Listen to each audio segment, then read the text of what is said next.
ఏదైతే మనం అందరం కూడా కలిసి పనిచేసినప్పుడు ఫలితాలు కూడా అనూహ్యంగా ఉంటాయి. నేను 2024లో చూశాను.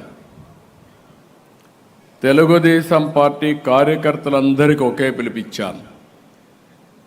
ఈ రాష్ట్రాన్ని పునర్నిర్మాణం చేయాలి, గెలిచే అభ్యర్థులకే సీట్లు ఇస్తున్నాం, మీరు ఏమాత్రం ఆలోచించకుండా ఎవరైతే ప్రజామోదం పొందారో అలాంటి అభ్యర్థులు నేను పెట్టినప్పుడు గెలిపించే బాధ్యత మీరు తీసుకోండి, మీకు అండగా ఉంటాను.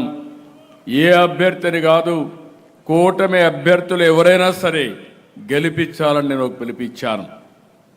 100% తెలుగుదేశం పార్టీ కుటుంబ సభ్యులు ఫాలో అయ్యారు. మిత్రుడు పవన్ కళ్యాణ్ గారు ఒకే మాట చెప్పారు, ఈరోజు రాష్ట్ర పునర్నిర్మాణం కోసమే మేము కలిసాం, ఈలో మాకు ఎలాంటి స్వప్రయోజనాలు లేవు, కూటమి గెలవాలి, ప్రతి ఒక్కరూ పనిచేయాలని పిలిపిస్తే జన సైనికులు 100% పనిచేశారు. వారిని మనస్ఫూర్తిగా మరొక్కసారి అభినందిస్తున్నా.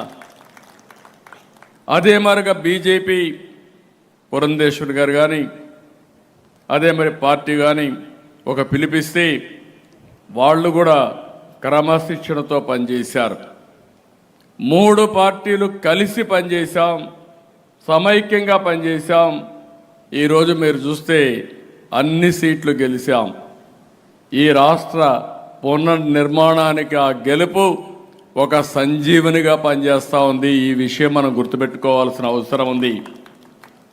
ఈరోజు ఎన్డీఏ ప్రభుత్వం పూర్తిగా సహకరిస్తూ ఉంది. నరేంద్ర మోడీ గారు సహకరిస్తున్నారు. అందుకే ఇప్పుడు మన మిత్రులు చెప్పారు, చాలా విషయాలు చెప్పారు, అన్నిటికీ పోను కానీ